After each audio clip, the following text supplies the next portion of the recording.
অ্যাম্বুলেন্সের গাড়ি ভেঙে পড়েছে। ঠিক আছে, আমি আমার স্বামীকে নিজের ঘরে করে হসপিটাল নিয়ে যাব। ডাক্তার বাবু, আপনাকে আমার স্বামীকে বাঁচাতেই হবে। মনে হচ্ছে আমারই হার্ট অ্যাটাক হচ্ছে। তাহলে এবার আপনার হাজবেন্ডকে কে বাঁচাবে?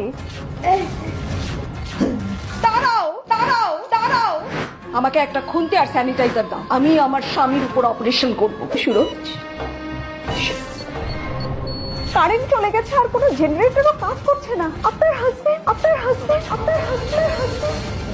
চিন্তা নেই, আমি চাঁদের আলোকে সোলার এনার্জিতে কনভার্ট করে জেনারেটর চালু করে দেবো। যতদিন আমি বেঁচে থাকবো সুরজকে আমি বাঁচিয়ে রাখবো। এই সিরিয়ালটা কে লিখেছে? সিরিয়াল বৌদি, আপনার হাজবেন্ডের ও নেগেটিভ ব্লাড লাগবে। আমাদের ব্লাড ব্যাংক পুরোপুরি শেষ। ঠিক আছে, তুমি আমার রক্ত নিয়ে নাও। হ্যাঁ, ঠিক বলেছেন। আরে এসব বন্ধ করুন। আপনারা আপনার হাজবেন্ডের ব্লাডটাই আলাদা, ম্যাচই করবে। আমার স্বামীর প্রতি আমার ভালোবাসার শক্তি আমাদের দুজনের ব্লাড টাইপকে এক করে দেবে। ডাক্তারিটা ছেড়েই দেবো ভাবছি।